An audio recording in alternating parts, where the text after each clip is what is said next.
पूर्ति कैसे होगी?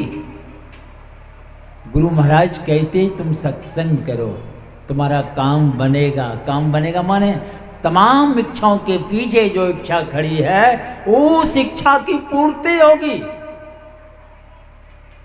कैसे होगी उस इच्छा की पूर्ति? वो ज्ञान कहां मिलेगा आपको? खेत में जाइएगा, खुरपी कोदाल सब लेके, तो मकई खेती कैसे होगी, ये फसल कैसे होगी, अच्छी फसल कैसे होगी, ये तमाम बातों की जानकारी होगी आपको। जिस विभाग में जाइए उस संबंधित ज्ञान होगा आपको। मगर यह ज्ञान जो तमाम इच्छाओं के पीछे जो इच्छा खड़ी है, उम्मीद लिए बैठे हैं, वो इच्छा की पूर्ति किस काम के पीछे है? तो यही इशारा कर रहे हमारे गुरु महाराज। नित प्रति सत्संग कर ले प्यारा, तेरा कार्य सरे काम बनेगा। सारे कार्य को कहते फैसला करो, निर्णय करो। काम तो अनंत चल रहा है संसार में, अच्छा खराब सब चल रहा है। क्या काम कैसे बनेगा? अच्छा काम जिनको आप समझ रहे हैं और कपाड़ बाद में चल के धुनता है, किस फेर में फंस गया। ऐसा नहीं होता है। जीवन भर लगाए परिवार में और वही परिवार अंत में लात जितना दे रहा है, खाना नहीं देता है, उस समय कपाड़ धुनता है। बहुत पश्चाताप करते हैं।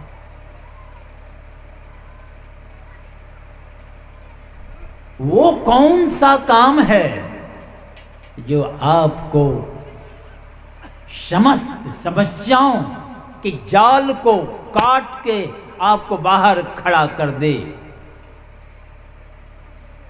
इसीलिए गुरु महाराज कह रहे हैं कि नित्य सत्संग करो, तुम्हारा काम बनेगा। सारे कार्य को फैसला करो, निर्णय करो। कौन सा काम है? अनंत कामों में से सार काम गुरु महाराज फैसला सुनाए हैं। क्या सुनाए? धर चेतन धारा। चेतन की धार को पकड़ो, चेतन की धार को। अब क्या है चेतन? चेतन चेतन पता ही नहीं चलता। क्या चेतन धार? क्या पकड़ने से हो जाएगा? चेतन की धारा कहते पकड़ो।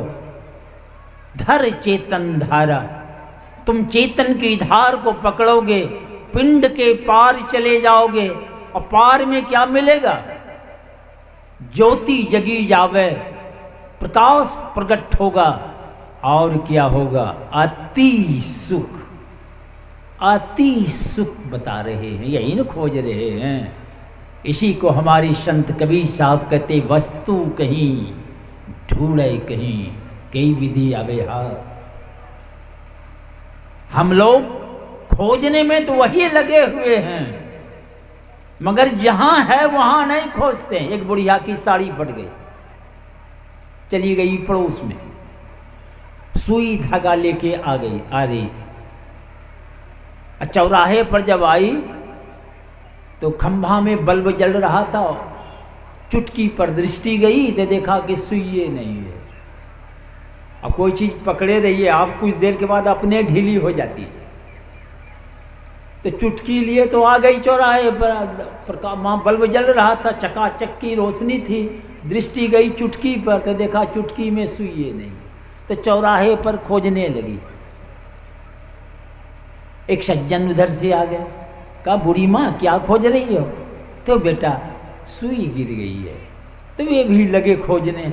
एक और आ गए, भाई क्या खोज रहे हो भाई? ये बूढ़ी माँ की सुई गिर। वे भी आ गए, दो चार आए, सब लगे हैं सुई खोजने में। एक महात्मा जी आ गए, देखा दो चार आदमी, एक बूढ़ी माँ भी है, सब क्या खोज रहे हैं चौराहे पर? तो महात्मा जी पूछते बूढ़ी माँ कि बूढ़ी माँ क्या खोज रही हो? तो बाबा सुई गिर गई है। तो बाबा देखते हैं कि रोशनी चकाचक है एकदम, सुई गिरी रहती तो मिल जाती। और दो चार सब लगे हैं खोजने में। तो बाबा पूछते हैं कि बूढ़ी माँ सुई कहाँ गिरी है? कहे बाबा सुई तो गलिए में गिरी गलो, सुई गिर गई गली में। खोज रही है चौराहे पर। काहे खोज रही है चौराहे पर? तो बाबा यहाँ रोशनी चाहिए, ले ले खोजे चिया। वही चक्कर है हम लोगों के साथ। हम बेटा में खोज रहे, बेटा की रोशनी में, हम बैंक बैलेंस की रोशनी में खोज रहे हैं, हम पद प्रतिष्ठा की रोशनी में खोज रहे हैं। ये तमाम खोज रहे हैं। क्या खोज रहे हैं? क्या खोज रहे हैं? शब्द खोज रहे हैं सुख शांति। असुख शांति कहाँ है? ये तमाम में आज तक किसी को शांति मिली है क्या? वस्तु तो कहीं हमारे गुरुराज कहते पिंड के पारा। ये बॉर्डर देख रहे हैं, दोनों भवों का मिलन, इस बॉर्डर के पार ऊपर ब्रह्मांड है। तो आज नीचे पिंड है, इससे निकल के उस फाटक देके उस पार चले जाएंगे आप। ज्योति जगी जावे। और गुरु महाराज कहते हैं अति सुख, यहां पर सुख का खजाना है। और जिस फाटक होकर गए तो उनको भी गुरु महाराज इशारा किए, सुख सिंधु की खिड़की, सुख का समुद्र में प्रवेश करोगे जिन झड़ोखा होके, तो वह सुख सिंधु की खिड़की बता रहे। वही खिड़की पर पहुंचना है। एक बार उस झड़ोका पर पहुंच के उस पार झांक के देख लीजिए आप। जिन्होंने देखा कभी झक नहीं मारा। इस पार की व्यवस्था में सब लोग हैं, सब झक मार मार के मरते। जो सुख शांति को प्राप्त कर लेते हैं वही संत कहलाते हैं, वही संत कहलाते हैं। मगर उस झड़ोखा में जब आप प्रवेश करेंगे तो हमारे वेदांत के ऋषि कहते हैं विद्यते हृदय ग्रंथि छिद्यन्ते सर्व संशया क्षीयन्ते चास्य कर्माणि तस्मिन् दृष्टि परावरे। इस वेदांत वाक्य को सरल सरल ढंग से समझने का प्रयास करें। जैसे हम सब लोग यहाँ बैठे हैं हड्डी मांस का शरीर लेकर, जो स्थूल शरीर कहलाता है। इस स्थूल शरीर के अंदर एक सूक्ष्म शरीर होता है, उसके अंदर फिर एक कारण शरीर है, उसके बाद महाकारण शरीर है। यह स्थूल, सूक्ष्म, कारण, महाकारण, ये चारों जड़ शरीर कहलाता है। और इसके अंदर एक चेतन शरीर है जिसको कैवल्य शरीर भी कहते हैं। ये चारों जड़ और एक चेतन, जब आप उस झड़ोखा में प्रवेश करेंगे तो हमारे गुरु महाराज कहते हैं स्थूल, सूक्ष्म, कारण, महाकारण कैवल्यों के पार निकल जाओगे, पार चले जाओगे। क्या होगा पार जाने से? तो हमारे यही वेदांत के ऋषि कहते हैं छिद्यन्ते सर्व संशया, समस्त संशय उसका समाप्त हो जाता है। और क्या होता है? क्षीयन्ते चास्य कर्माणि, जो जन्मों जन्मों से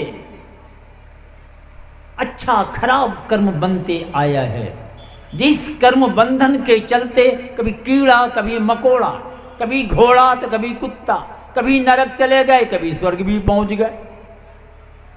ये तमाम जिस कर्म बंधन के चलते हम भटक रहे हैं, दुख उठा रहे हैं, हमारे वेदांत के ऋषि कहते हैं ये समस्त कर्म बंधन ही चरमरा के सब झड़ जाएगा। अब समस्त कर्म बंधन ही चरमरा के झड़ जाएगा।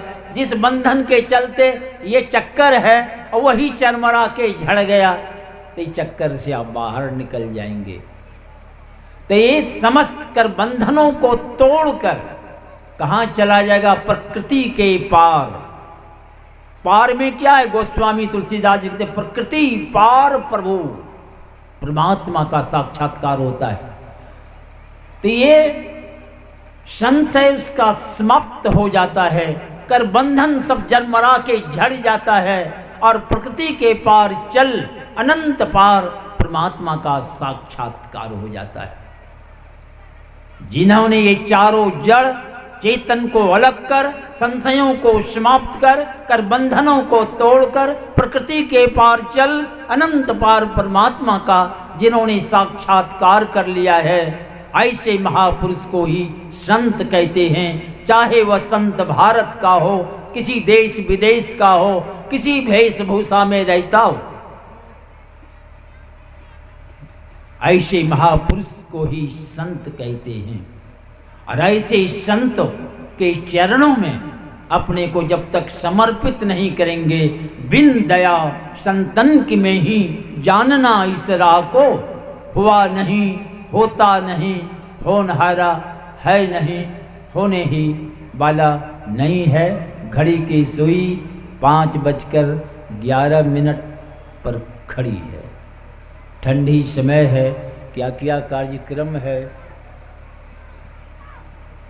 तो इस संसार में ये संत बनने के लिए कहाँ जाना पड़ेगा? आपकी मर्जी। घर के सोफा सेट पलंग पर बैठ सकते हैं, वहाँ भी बन सकते हैं। जंगल झाड़ पहाड़ में जाके भी बन सकते हैं। नहीं कोई व्यवस्था है, झूल चट्टी बोरिया में भी बैठ के कर सकते हैं। एकदम आराम से बैठ के आंख बंद करना है। हमारे गुरु महाराज भागलपुर मायागंज मोहल्ला में राजेंद्र बाबू वकील थे, उनसे पहले दीक्षा लिए, उन्हीं से पहले दीक्षा लिए। क्या बतलाए होंगे दीक्षा में? तो हमारे गुरु महाराज क्या लिखते हैं? अंध बने फिरते बाहिर, अंतर पथ भेद ना थे जाहिर। मुझे पता ही नहीं था, पता ही नहीं था। हमें बोध बुझाए सुझाए दिया गुरु साहब। यहाँ बाबा देवी साहब का नाम ले रहे। क्यों ले रहे हैं? क्योंकि राजेंद्र बाबू उनको कह दिए थे, मैं आपका गुरु नहीं, आपके गुरु बाबा देवी साहब होंगे।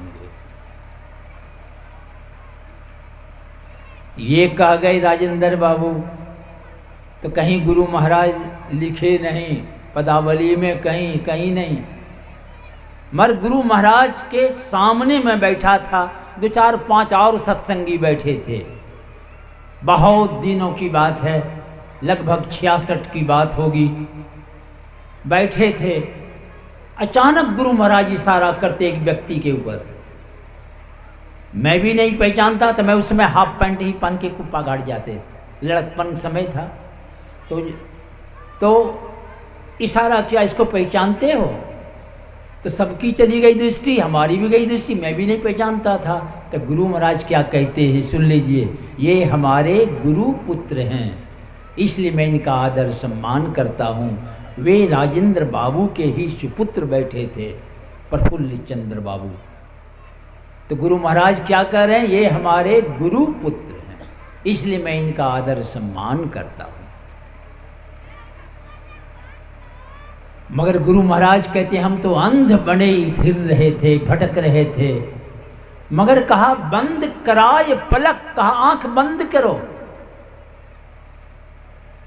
और बाहर में तुम मत भटको, बाहर मत जाओ, खेत पतार तमाम हाट बाजार कुछ देर के लिए छोड़ दो, भीतरे में रहो। अभी पलंग पर बैठ के, चाहे बोरिया चट्टी पे बैठ के, चाहे हिमालय की कंदराओं में बैठ के, आपको तो अपनी गुफा में बैठना पड़ेगा। आंख बंद है, यही गुफा में बैठना है, यही गुफा में शरीर कहीं बैठा दीजिए आप, मगर इस गुफा में आपको ठहरना है, बाहर मत जाइए। अंधकार भरा हुआ है, वही अंधकार में कहाँ अपनी दृष्टि को रखें, यही संत सद्गुरु बतलाते हैं। और उस जगह आप रखेंगे अपनी दोनों दृष्टि की धार को, धर चेतन, सारी चेतन की धारा तमाम इंद्रियों की घाट से सिमट करके केंद्रित हो जाएगी और सामने सारे आवरणों को फाड़ती चिढ़ती हुई एकदम सब पर्दा को फाड़ के पर्दाफाश होगा। आप वहां पहुंचेंगे जहां आपकी इच्छा है। क्या इच्छा है? वही शांति को प्राप्त करेंगे। और गुरु महाराज कहते हैं शांति स्वरूप कौन है? सर्वेश्वर हैं, सबके जो मालिक हैं उसी को शांति स्वरूप कहते हैं। तो शांति को पा लेना यानी परमात्मा को पा लेना, परमात्मा को पा लेना यानी शांति को पा लेना। इसलिए गुरु महाराज कहते हैं अंतर पथ चालो तो प्रभु को पालो। आप प्रभु शांति स्वरूप हैं। सारी इच्छाओं के पीछे यही इच्छा की प्यास लगी हुई है और तमाम इच्छाओं के पीछे ये प्यास बुझी नहीं आज तक किसी की। जो धर चेतन धारा, चेतन की धार को पकड़ के जो मंजिल पर चढ़ गए उसी की प्यास बुझी, वही संत हुए, उसी के जीवन में शांति आ गई, इसलिए वे संत हुए। और ऐसे जीवन को सार्थक सफल बनाना है तो यही ज्ञान सत्संग के द्वारा गुरु महाराज कहते नित्य सत्संग करो, समझ में आएगी। चेतन धारा पकड़ने के लिए आप तैयार होंगे और पकड़ लेंगे तो आप मंजिल पर पहुंच के आपका जीवन सदा के लिए सार्थक और सफल होगा। बोलिए श्री सद्गुरु महाराज की जय।